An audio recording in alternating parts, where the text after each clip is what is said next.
what is it? How did your family get into the restaurant industry, and how did you get such deep roots in it? So I have to give all the credit to my brother, and he's going to laugh when he hears this, but his experience in the restaurant industry is really second to none. He has basically started from washing dishes all the way from bartending to managing before he ended up getting his own spot. And then once he had his spot and my sister and I worked for him, we took to it and then eventually became restaurant owners of our own. So I say that, but I also curse at him a lot too, because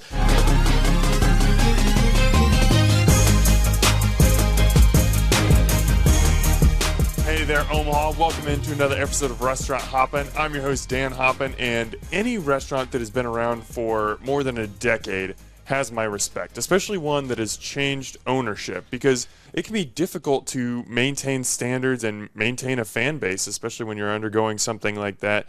But thankfully for downtown Omaha, when Jackson Street Tavern changed hands, it went into the very capable hands of my guest today, and that is Ross DiPrim. Ross, welcome to the show. Thanks for having me. I appreciate it. I'm really happy to be here. So before we even get into the restaurant or talk about anything else, I think we need to introduce your family, because the DiPrim family is no stranger to the Omaha restaurant scene. I mean, you guys... No, not at all. You own Jimmy D's, you own Ponzu. Right. Like, what is it? How did your family get into the restaurant industry, and how did you get such deep roots in it? So I have to give all the credit to my brother, and he's going to laugh when he hears this, but his experience in the restaurant industry is really second to none.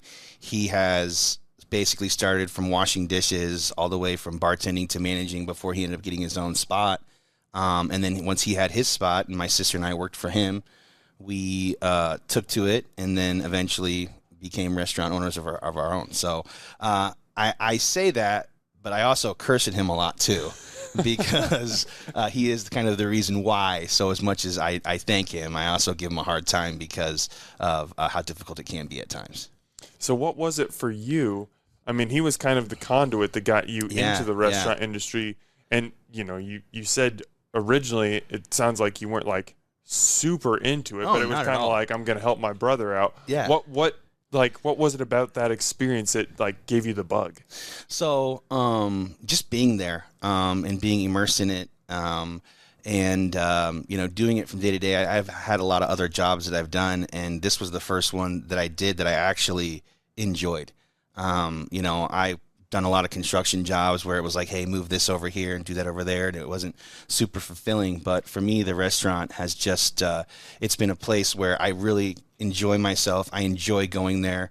I enjoy the people so much. And the other thing is people are coming into a restaurant typically to have a good time. So we get to be a part of that, and we get to experience that good time with them. And that was kind of just something for me that was like, man, this is where I want to be. And then, I get to work and I get paid for this. Okay.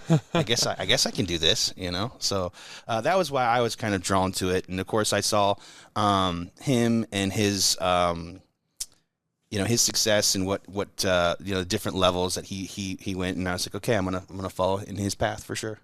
Okay. Well, we will definitely get more into your background, but I want to make sure that we give our fine listeners and viewers a good introduction to Jackson Street Tavern, just in case they haven't been there. I'm not going to lie. This is a restaurant that I was aware of it, but I didn't get a chance to stop in until my great Reuben hunt of 2024. Had the Reuben. It was excellent.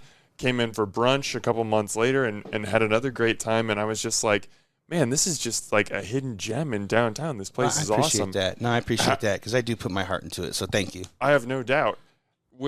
If somebody hasn't heard of Jackson Street Tavern, or if they're stopping in for the first time, or you're just having a conversation with somebody like me who maybe has heard of it but is just like, oh, I haven't been there yet. Yeah. How do you describe it to them? That's tough. It is. That's really hard for me because what we're trying to do, or what we set out to do when we came down there, was to be approachable and to be the place in the old market that someone could see themselves going to multiple times in a month or a week, even if they wanted to. I feel a lot of the places down there are kind of specialty event spots, and I really wanted it to be again, kind of more of that tavern feel with a little bit of elevated food where people are comfortable, where you could wear a sports coat or you could wear a T-shirt if you want to, so essentially we were just trying to make everyone feel welcome. I want to make sure if anyone is listening or watching this and at any point during the conversation they're just like, ooh, I got to check this place out. This sounds great. Located off 11th and Jackson in downtown Omaha, and that's where we can find Jackson Street Tavern. And I find what you just said so interesting in that you have pasta, but you're not an Italian restaurant. You have steak, but you're not a steakhouse. Right. Like, I was looking at the menu before this and just looking, and there's steaks and pastas and sandwiches and seafood and brunch eclectic, on the weekends, and I was kind of like, what? Like, I don't know how I would describe this menu to someone, but I think you summed it up really well. Like, it gives people you can have a different experience every single time you can come in. Like, if you just want to come in like I did with a buddy and grab a Reuben sandwich, fantastic. If you want to come in for date night and splurge and have some steaks, you can do that. Is there any kind of like unifying thread that ties the menu together, or is it just kind of trying to offer that all-encompassing, all-in-one experience? So, drawing back a little bit what I said, coming from my brother's restaurant, his menu was huge, and again, a lot of the reviews that he has, everybody says there's so much for everybody to choose from that you can bring big groups there and someone can always find something they like. So when we designed the menu downtown, that's kind of what we were trying to do. We wanted to have a little bit of everything from each category and just kind of showcase great ingredients. And I think we do a pretty good job of that. But again, like you said, when I took over Jackson Street for the first couple of weeks, I just walked around and talked to people. And I would like ask them, say, hey, what's going on? What are you guys doing tonight? And downtown is just like, it's that spot people just go to. They go to for a birthday party. Well, we're going to the museum. We're going to the zoo. So if we have customers, we want to be able to provide a product to them. So essentially, it was just like, okay, we're getting all walks of life in here. We're getting people in here with all different types of agendas. Let's cater to that and kind of create an experience for them. I love that. I mean, just talking to you before the podcast, talking to you now that we're on the mics, even when I came into the restaurant, I mean, you are just walking around and you're touching tables and you're having conversations with people. You are just a very people person. You are not just in this for money or even for food or just like, I just need a job. Like, this is it. Like, you genuinely enjoy people. Yeah. How does talking to people and having those conversations, how does that influence the menu or changes that you make to the restaurant? It's funny you say that because I like legitimately listen to people. And sometimes I have to take a step back and like try not to take it too much to heart. But I had a customer who kept coming in quite a bit who I would consider a regular. And, they would order something different on the menu. Like, they got this pasta, but with this substituted. And after doing it for so long, I was like, you know what? They could be onto something here. And I actually made the change. But so it's feedback, really. It's if you want to call it doing research or whatever, those people are direct customer, and I want their input. Sometimes it's not exactly what I want to hear, but it can be what you need to hear. For sure. Totally, dude. Totally. Yeah. And that's kind of part of having a menu.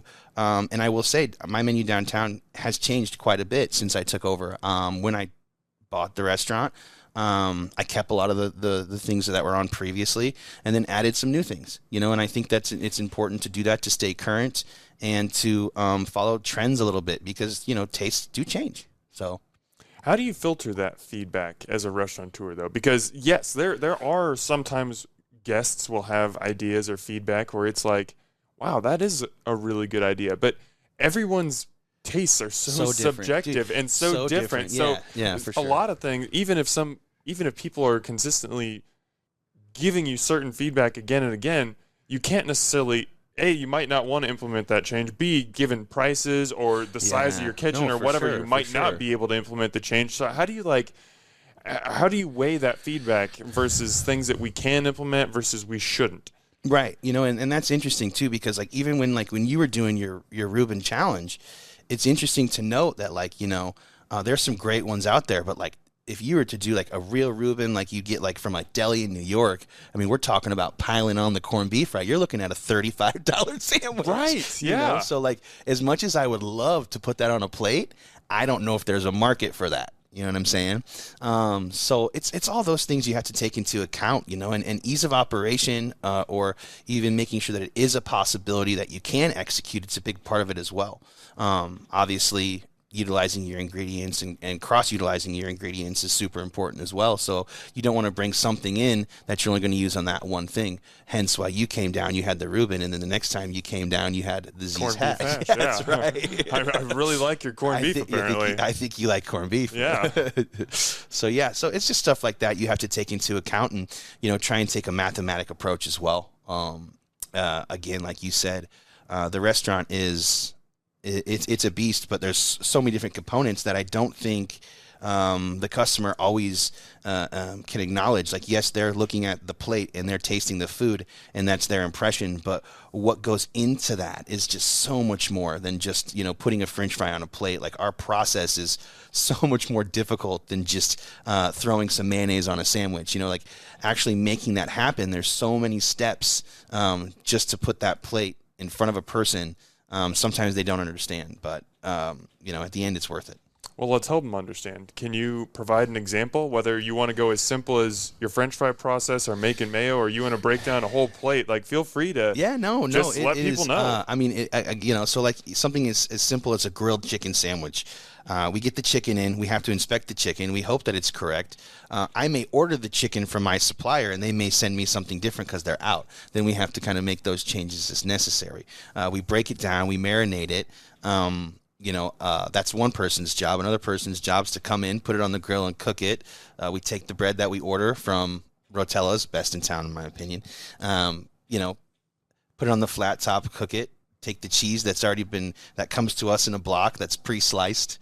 That's another person's job. They slice that. We take the aioli that we made, and that's another person's job. Okay, so what you're seeing here, there's just a lot of different. You got like 4 people's jobs in one sandwich. Yeah, we're talking about one sandwich, and it's literally made by 6 people. One guy cooks it, another guy puts it on the plate, and then the server takes it and serves it. Host sat you. Bartender made your drink. So essentially, like, again, going back to what I said, the restaurant is just like this huge organic system all working together. There's not just really one person that can really be responsible for everything. As much as I would love to do everything, it's impossible. And you really have to put trust in people to take care of that process. You know what I mean? Because it's a lot. I mean, the French fry process, yeah, man, we make ours fresh, chop them in-house, clean them, cook them, take them out to the ice bath, throw them back in the fryer when somebody orders them, onto the plate, salt and pepper, right to you. How difficult is that as an owner? Because you just said, like, you can't do everything. But ultimately, like, if somebody has an experience, good or bad, at Jackson Street Tavern, they're like, who's the owner of this place? Yeah. They're gonna see it's your name, I know. Whether it's. But you have to. You have to hire good people. You have to train them the way that you can, and then you have to trust them. Yeah. How difficult is that, and how did you learn that as a restaurateur? So hard. And by experience, I threw myself into a very unique situation that a lot of restaurateurs probably don't necessarily do. We bought a place that was existing, and one day. The old owner walked out and I walked in. To be honest with you, I was not met with a lot of smiling faces because I represented change and I represented different, you know, and not a lot of people like that. They're in their rut. They're doing what they want to do. They want to continue to do so. So I had the task of trying to win all these people over and whatnot and getting them to trust me. Fast forward 8 years. I have 2 employees that have stuck with me this whole time. Really? Yeah. That's impressive, especially given the turnover in the restaurant. Yeah, for sure. Funny story. So his name is Joey Allen. He's a great kid. He was a busboy when I started there, and now he's my general manager. That's incredible. Yeah, man. So he worked all the way up. He was bussing tables. He started hosting. I put him back behind the bar. I started bartending and waiting tables, and when the time was right, he knocked on my door and said, I think I'm ready. And I said, you know what? I think you are too. And now he's running the show for me. So take me back. So 8 years ago, that would have been, what, 2016? Yeah. Hey, look at you. Not just a podcaster, also a mathematician. I can do a little bit of math, and I still wasn't confident that I was even right when I said that. 2016. Yeah. you walk in and yeah, I'm sure. I mean, the employees are probably like, we don't know who this new person is. We've been working for somebody else for a long time. We know he's going to come in and he's going to make changes. Those changes are probably going to affect my job. I mean, I'm sure that it took a lot to win their trust and to win them over. Yeah. What like, how did you do that? It was just by being there, showing face and being there, open to close and just grinding, and I still to this day, I'll jump back and do dishes and I'll bust tables. It's kind of like whatever it takes, that mentality. I think that's important to show the people that you work with that you're willing to do whatever job that is, because you can't ask somebody to do something you're not willing to do, right? So a lot of times people will walk in and see me busting tables and they're just like, what are you doing? And he's like, I'm cleaning tables, man. Turn and burn,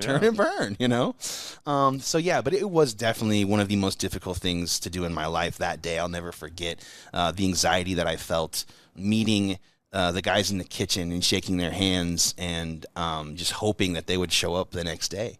A lot of unknowns, a lot of stress, a lot of prayer. And, but I got through it and it made me better for it. It kind of gave me my education in the restaurant business, if you will, for sure. So if you walk in day one, obviously there are changes there are things at the restaurant that need to change, and there are things that you want to change. But if you walk in day one and make all those changes at once, there's gonna be a shock to the system, and there might be some people who just might ghost you and not show up the next day. More turnover for sure. Exactly. So how did you lay out like a kind of a game plan in your head to map out, I need to make these changes incrementally so we'll get to where I want to be at some point, but we can't do it all at once. Right. How did you create that roadmap? Obviously, we had a plan, and I didn't go there alone. I had my brother who has a ton of experience, and I took a head chef with me. And we kind of made the plan for the first 2 weeks. We're not going to do anything. We're just going to sit and we're just going to watch. And that was when I did what I do, and I just walked around and talked to people. And I had every intention of going down there and removing steaks from the menu.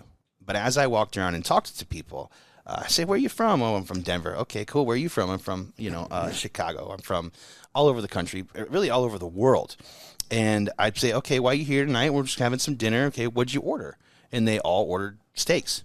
And so I'd go back in my office and I'd sit down and look at my product mix and say, you know what? We sell a lot of steaks.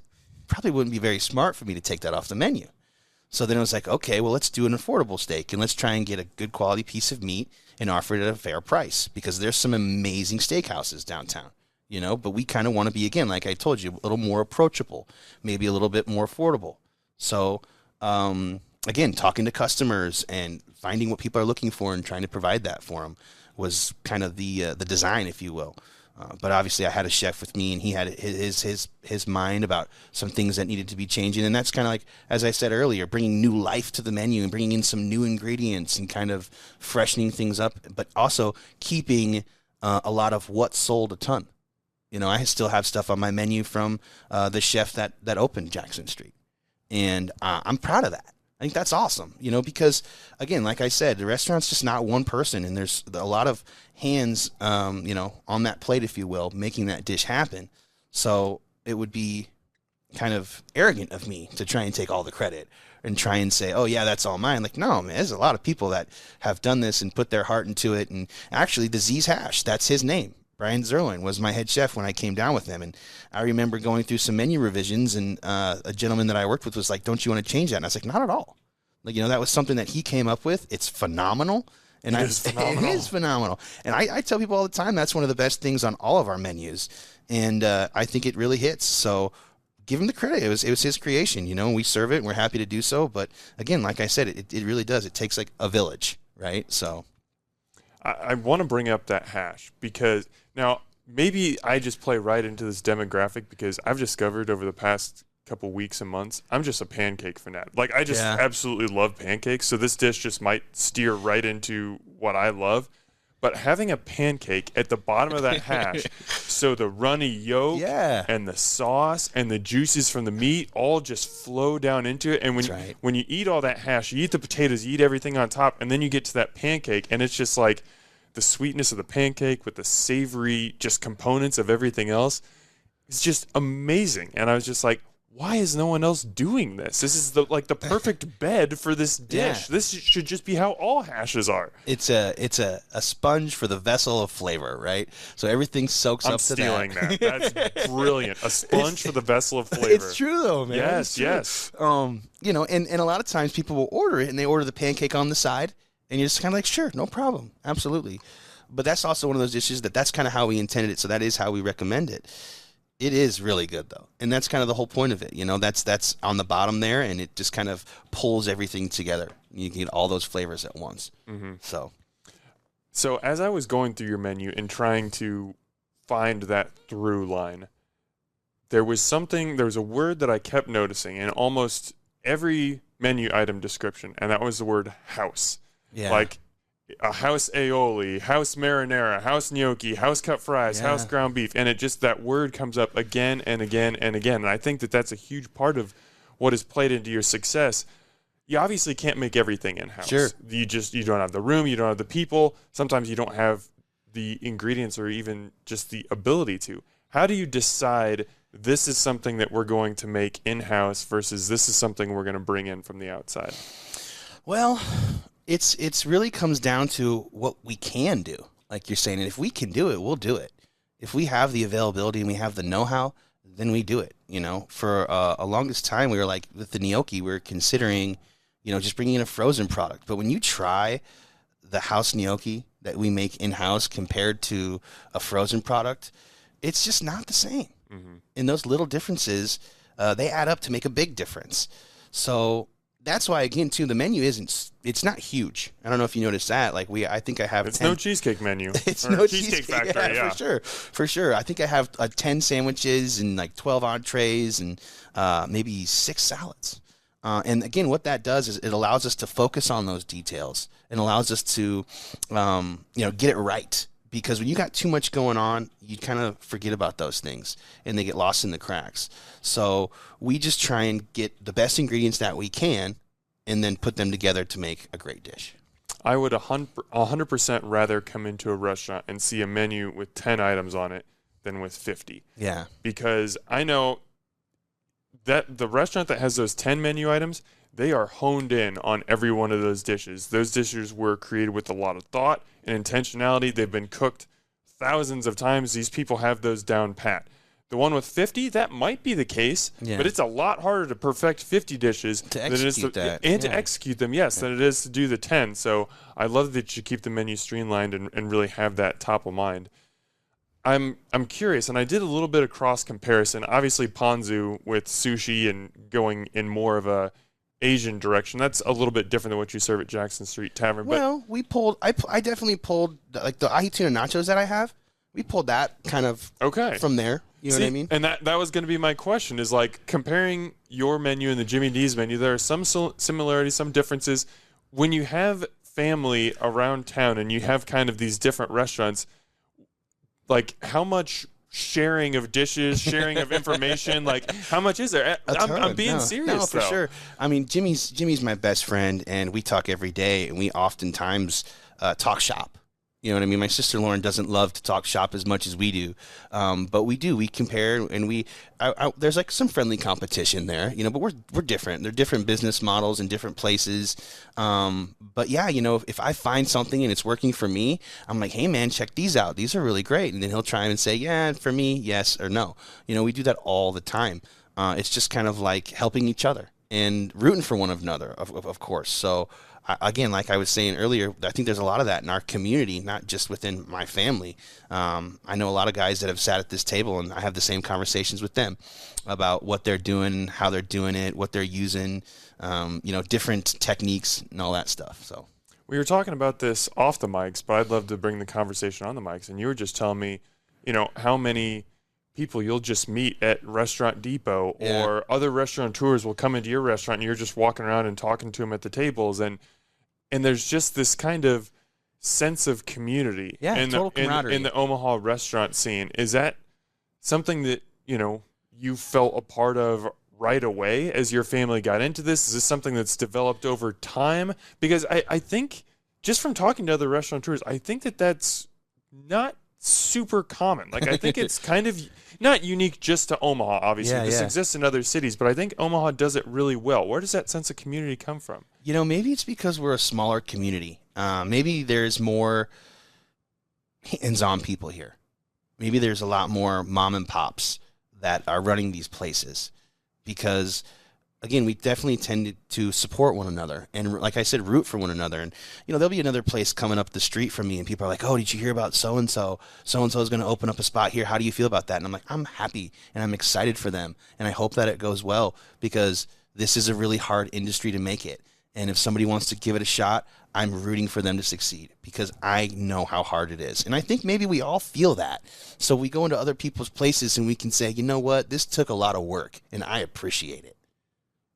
That's my take on it. Not everybody feels that way, obviously. I know there's a lot of competition, but again, like when you went out and you tried all those Reubens, there's a lot of different stuff going on there. And there's a lot of different things that people are doing that make them great. And it's kind of probably really a difficult job for you to say this one's the best because they are so different. Well, that's the thing. There's no best. Right. Like, right? I can say this one's my favorite. Right. But someone else could say something totally different. Like, I enjoyed your Reuben. The reason that I came in and tried it is because Preston from Nocturnal Eats, he hit me up and he was like, dude, this is the best Reuben I've ever had. No offense, yours is not my favorite Reuben. And that's totally fine. It's like, totally we're allowed to have different opinions. So whenever I see lists of bests or whatever, and sometimes I'll even use that word, and I try to take it out of my lexicon because it's not about best. It's about this is what I appreciate. Right. It's like I was having this conversation the other day with a friend about Italian restaurants, and my wife and I are someone who really likes like northern Italian food where it's light on the sauce and it's more about the noodles and incorporating interesting ingredients, where he just loves like a really hearty meat sauce. Gravy. A gravy. He wants a chicken parmesan and he wants lasagna and stuff that isn't even traditional to Italy. And like, it's great that people have this wide sense of what food is and what food is great. It is, and it's so different. And I think you said earlier, it's all subjective. Mm-hmm. So even like when we're listening to other people's opinions, we do have to have that grain of salt and say, hey man, it is subjective. People will ask me all the time, what's good on your menu? And I'll start describing a dish, and they're like, well, I don't like seafood. And I'm like, well, I didn't know that. But now that I do know that, I can kind of steer you a different direction. So my mom has a famous quote, and it's everybody's different, everybody likes different. And we have to always remember that and try and just put our best foot forward and our best plate on the table for people to be subjective about, which I will say is one of the hardest things in the restaurant business. We get a lot of feedback. You know what I mean? We get a lot of people that come in and let us know, more than any other industry out there, we are subjected to criticism. So, just try and do your best, right? How did you develop that thick skin, especially early on as a restaurateur? Because I can only imagine, the comments that I get sometimes, like I can only imagine what it's like for you guys, and you have to be able to just eat some of that and just be like, yep, I don't necessarily agree with that opinion, and I just have to move on and not internalize it too much. But it's like the 99 good comments are so much easier to forget than the one that's bad that sticks in your head. As a restaurateur, how do you kind of defend yourself against that? Well, I was the youngest of 6 kids, so I have some thick skin, but I am very sensitive as well. So I'm not going to lie to you, we do feel it. We do feel it, and it does hurt. It does hurt. But again, like you said, you have to remember that there's 99 other ones out there that are good compared to that one. So read it, take it with a grain of salt, learn from it, talk to your people. Let's figure out what happened. Let's go from here and let's try and make changes as needed. But again, we're human. We make mistakes. Some people have bad days. You don't know what's going on in everyone's life. And, they showed up to work to do a job and they're not doing their best that day. It happens. So, you try and remember some of those things and take the good with the bad. But you definitely have to just kind of keep your eyes on your goal and remember what you're doing it for. You're doing it because you love it, and you're not going to let that stop you doing from what you love. I want to talk about brunch real quick. Okay. I always find it interesting, and I love asking restaurants that offer brunch but aren't specifically like breakfast spots, about brunch, because from the chefs that I talk to, the last thing that most chefs or restaurateurs want to do is on a Friday night, like, which is usually your busiest or second busiest night of the week, you get your butt kicked on Friday night. Man. Then you got to turn around and do brunch Saturday morning. Then you got to do Saturday night, which is your other toughest night. Yeah. Then you got to turn around and do brunch again Sunday morning. That's a brutal weekend. It is. But so what went into your decision? I don't know if brunch was offered at Jackson Street Tavern before you. So maybe that was a part of it. But I didn't really want to do it, but at the end of the day, it gives you a better chance to make it. Yeah. You know what I'm saying? Like, I was going down there. Obviously, I wanted to make my family proud. I had a lot riding on it. I borrowed a lot of people's money to make it work, and I wanted to make it work, and I wanted to do, well, I was willing to do whatever it took to do that. And part of it was opening our doors early and changing our menu entirely, because that's what people want. People want to go out on Sunday morning and have breakfast, so we're going to provide that. You know, like I've already said before, like the public essentially tells you what they want. You just got to listen. You know, so that's why we do it, and then we kind of just, again, cross-utilize some ingredients, throw our spin on a few things, and hope that it goes over. And we've actually had a really good reception with our brunch. People really, really like it. It's a little bit harder to keep my staff motivated for brunch because, you know, they can come in at dinner time and sell a few steaks, which is a little bit harder than selling scrambled eggs. But at the end of the day, they are taken care of pretty well because our customers are great. And we have a lot of repeat customers that take care of our people, and we do a good job, and they see that. So, you know, everybody benefits from it. You just used the phrase, you know, we put our own spin on it. And that's what I think is really interesting about your brunch menu is you have a lot of traditional options. If somebody wants to come in and get a stack of pancakes or just your traditional breakfast with bacon and eggs, they can do that. But you also have, I mean, we mentioned the corned beef hash comes on a pancake. Yeah. That's really interesting. You have a salmon omelet. Yeah. I don't see that very often. Your French toast comes on brioche cinnamon raisin toast. Like, I find that really interesting. As you guys were developing that menu, or maybe taking the previous menu and just kind of adapting it, how did you decide, like, we're going to take breakfast classics that people know and love, and then we're just going to inject a little something different into it? How did you guys go about building that menu? You know, it's funny. It's kind of like you were saying earlier, and you're asking me about the process. Like, you know, basically we sit back and we open our line and we look at all the ingredients that we have. And we kind of look at each other and we say, okay, how can we use this stuff to make this? So we kind of just take what we already have and cross-utilize those ingredients to make a brunch with those ingredients, and sometimes it works and sometimes it doesn't. You know, it's a lot of trial and error, and these are the things that we felt work. You know, it is sometimes a little difficult, and you kind of got to say, okay, this isn't going to work, and maybe back the truck up a little bit. But sometimes you get something like the Z's hash that really works. I mean, we have a breakfast sandwich that's super, super popular. People absolutely love it. We use prosciutto on it. I mean, prosciutto for you and I is probably a pretty simple ingredient, but some people haven't really heard of it. You know, I've had some people send it back because they're like, this bacon is spoiled. You know, like, I know it's a little salty, give it a shot, but that's just how it is. You just trial and error, man, and you know, you have to trust what you're doing and trust your own taste buds and just put your best product on the plate.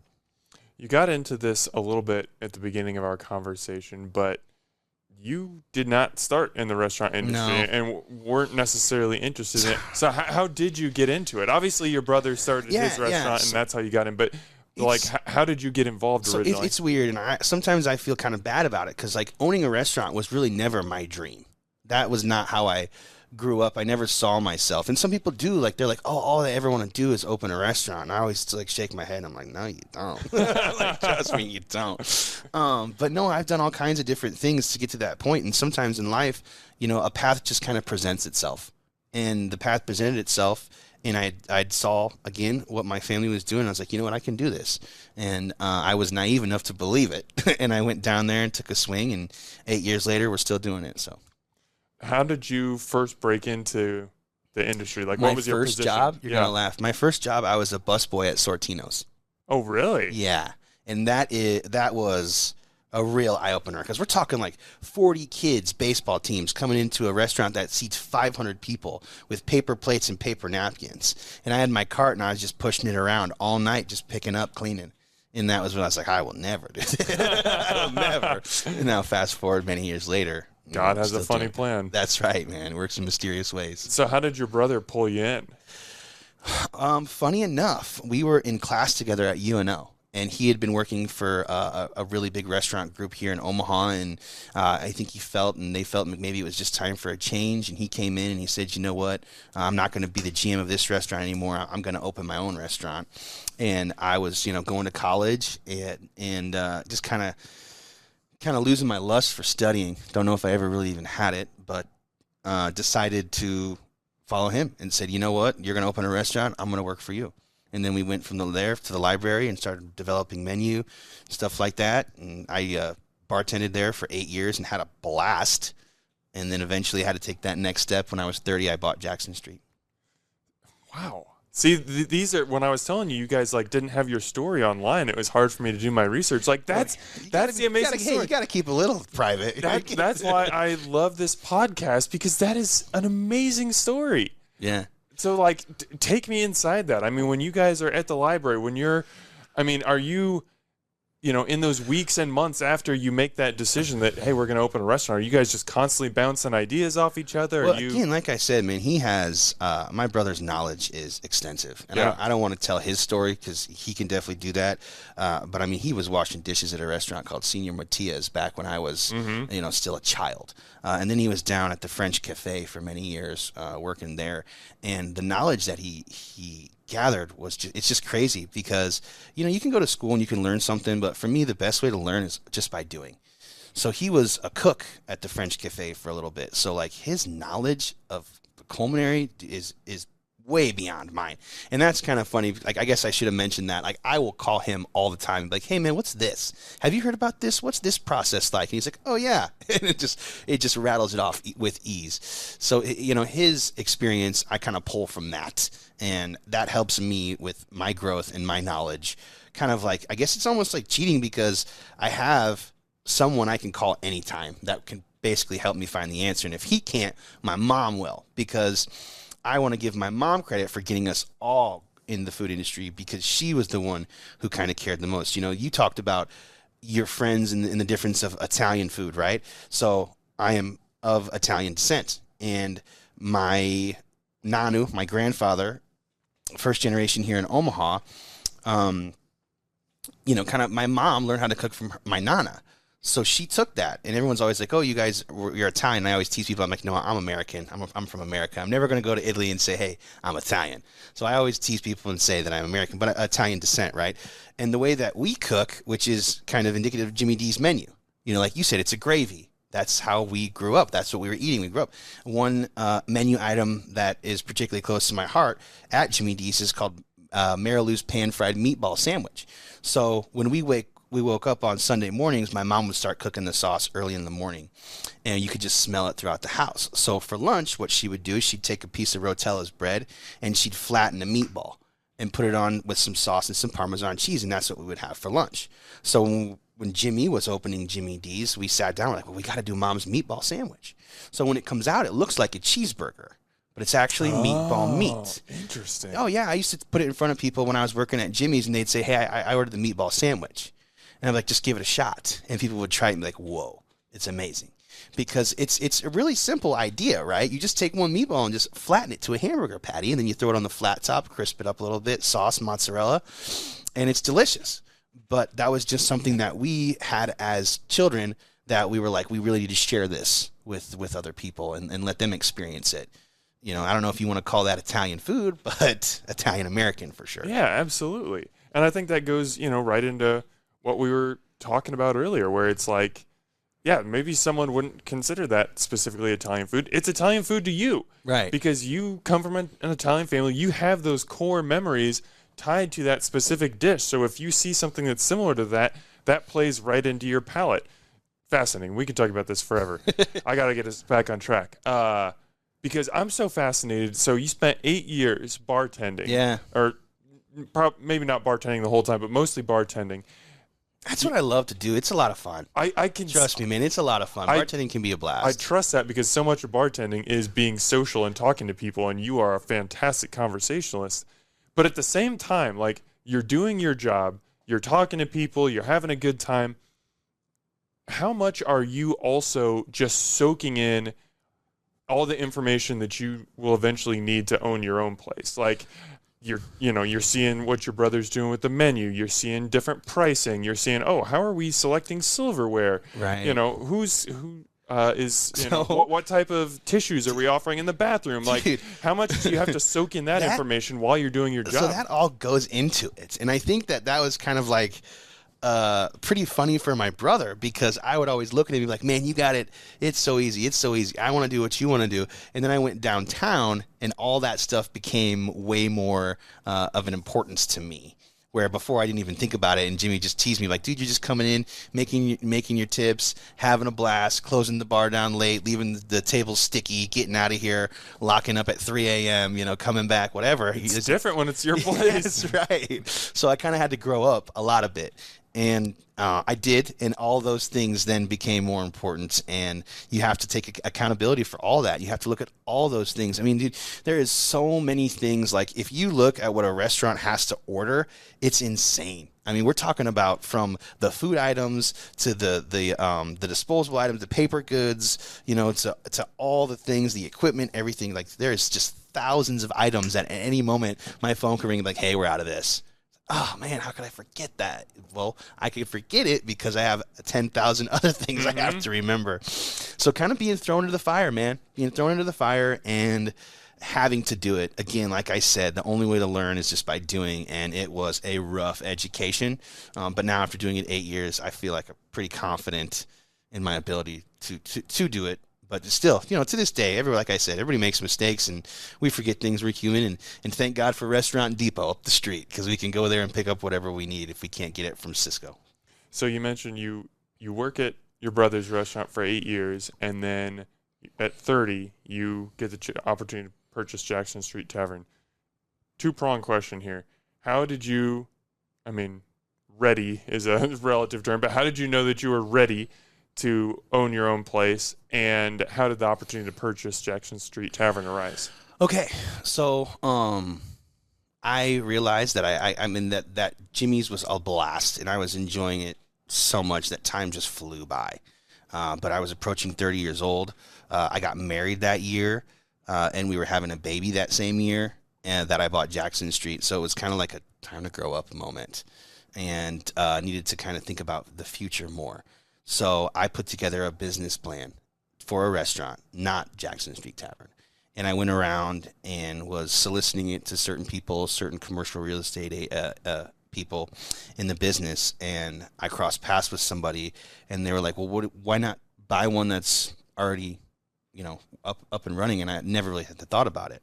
So our accountant, who was doing the books at Ponzu, was doing the books at Jackson Street. And she said, go look at this place. So my brother and I and my dad would go down there and just kind of have lunch and just look around. And we started digging a little bit and reading reviews and saying, okay, yeah, this could work. And not only could this work, it's a great opportunity to kind of not necessarily start a new brand, just take over something that's already operating and just kind of try and continue to do what they're doing, maybe even take it to the next level. So then I talked to some people close to me, some people that I knew, and I raised some capital, and then I took that to the bank, borrowed more money, and then eventually over the years paid them off and became the sole owner. So when you think back on that original plan that you had, I still have it. How similar and or different is it to what Jackson Street Tavern is now? My initial idea was for a fast casual concept, for lack of better description, was something more like a Chipotle. And opportunity knocked. And my brother Jimmy told me, man, he's, opportunity's only going to knock on your door so much. Are you willing to answer it? And I was like, you know what, I'm gonna, because this is an opportunity for me to grow as a person, to grow professionally, to become successful in my own eyes. And thank God it worked, and 8 years later, here we are. So now I'm popping with Hoppen. Hoppin' with Hoppen, man, that would have been a better name for this show. Should have consulted with you a couple get some years royalties ago. or something, man. Yeah, okay. Maybe just take me out to lunch or something. Fair enough. I'd be happy to do that. We talked about this a little bit earlier, but just like over the years, obviously you don't come in and make a bunch of changes at first, but I'm sure that there are ways that you wanted to put your fingerprints on the restaurant and say, you know, what Jackson Street Tavern is very good, and there are aspects of it that I like. But I also, I mean, there's got to be some ego involved. You want to make it your own, too. You want to be able to say, these are, you know, things that I implemented, changes I made. How have you, over the last 8 years, kind of molded Jackson Street Tavern from what it was into what you ultimately wanted it to be? What I will say is, when I went there, I kind of, to try and get the staff on my side, I explained to them, I said, hey, look, I'm here for a reason, and I want to keep this thing going. You know, there could have been somebody that just came in and shut the lights off and turned it off and closed it down and remodeled it and tore it down and did all that stuff. I said, you know, I want to keep it going, but I'm here for a reason, and that reason is we need to change some things in order to make this place continue. So again, like I said, man, I'm attracted to the people, the teamwork, and the camaraderie.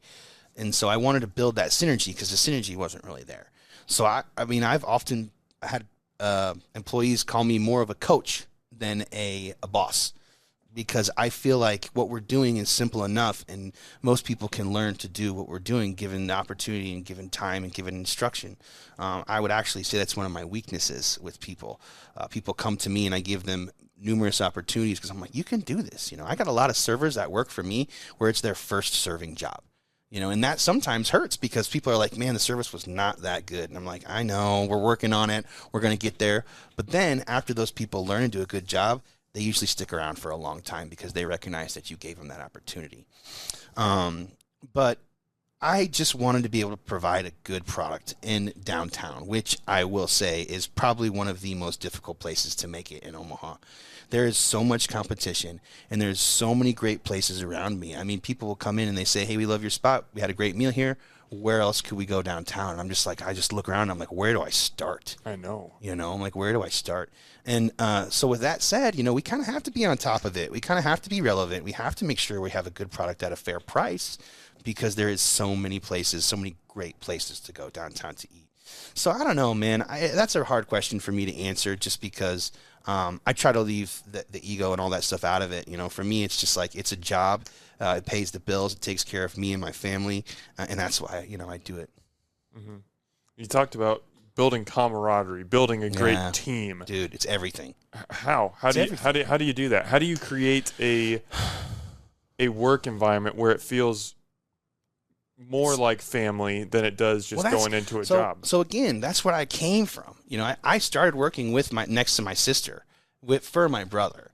So that's like how that was my management style when I went downtown. And I kind of took that there, which always hasn't been the best approach. You know, a lot of times you should just be cut and dry, like, you know what, this isn't working. You go your way, we're going to go our way. But I like to kind of try and give it the opportunity and make it work. But over the 8 years, I've been extremely fortunate to say, hey, this is a really great person. We got to really take care of this person. We got to hold on to them, and so on and so on and so on. And now I have a great group of people that feel that way about each other. From the kitchen to the front of the house. The kitchen is, I am so blessed right now, and I have some of the best people, I believe, in the industry back there working together, you know, and those guys, they have a different life. It's a lot harder, you know, because they're right next to the guy they're working with all night long.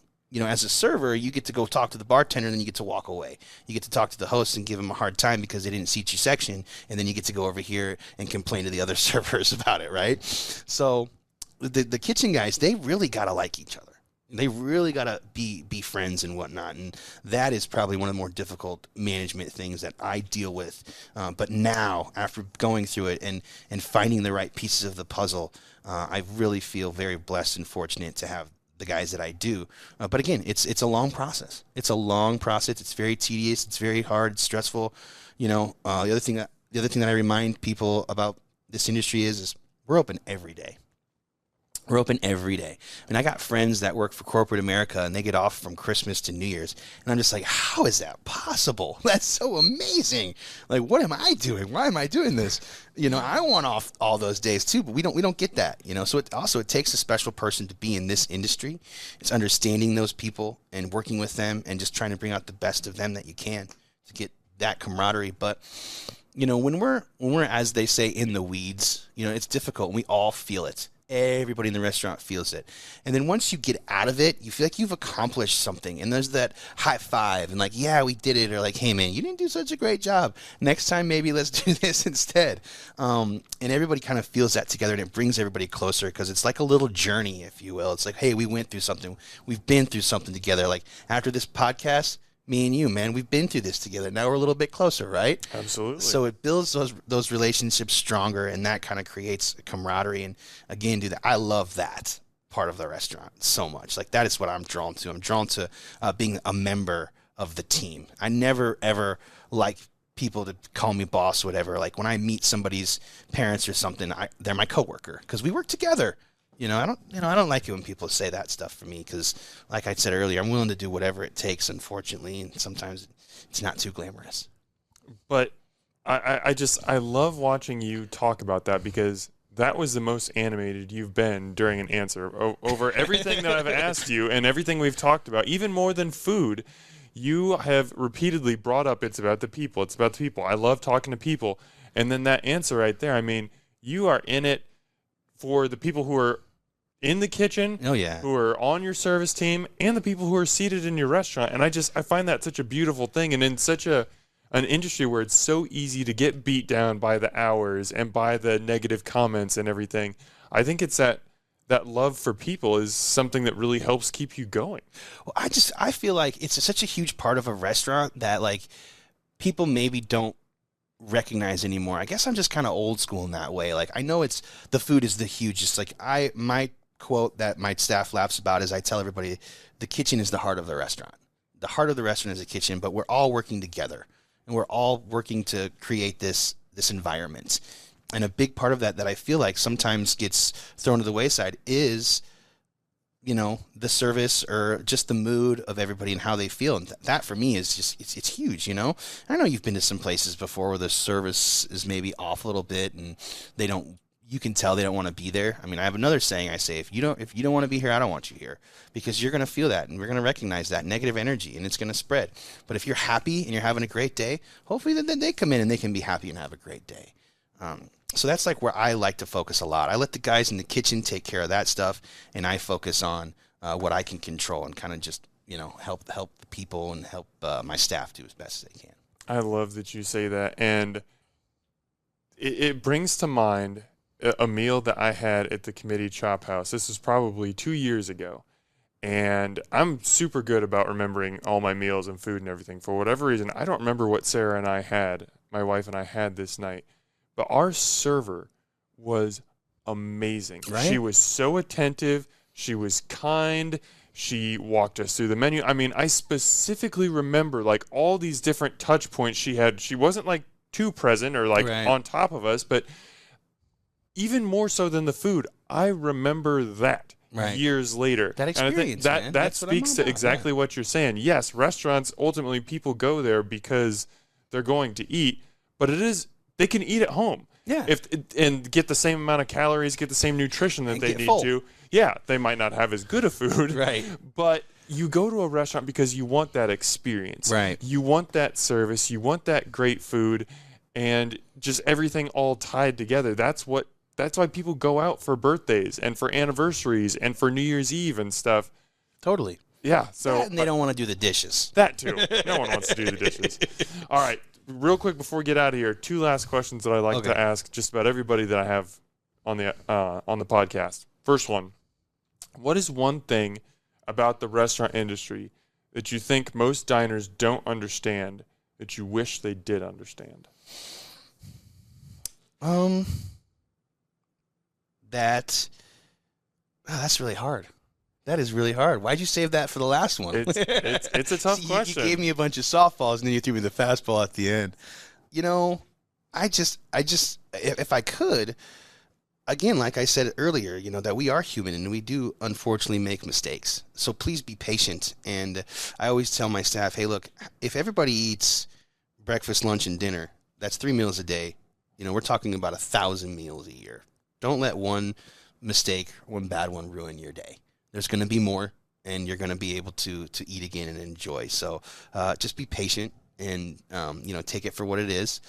And, you know, if you have a bad experience, you could definitely share it with the management and whatnot and try and get it fixed before you go and kind of publicize that. We are, like I said, we're human. We're trying our best. We really are. So.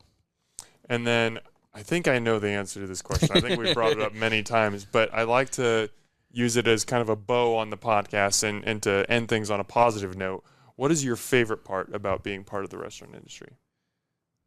I love the people. Yep, I knew it. I mean, I knew it was coming, but I had to ask anyway. I do. Like I said, man, I love meeting customers. I love talking to people. Like Jackson Street's so unique that I get people from all over. I mean, we just had, you know, we get random celebrities that come in all the time.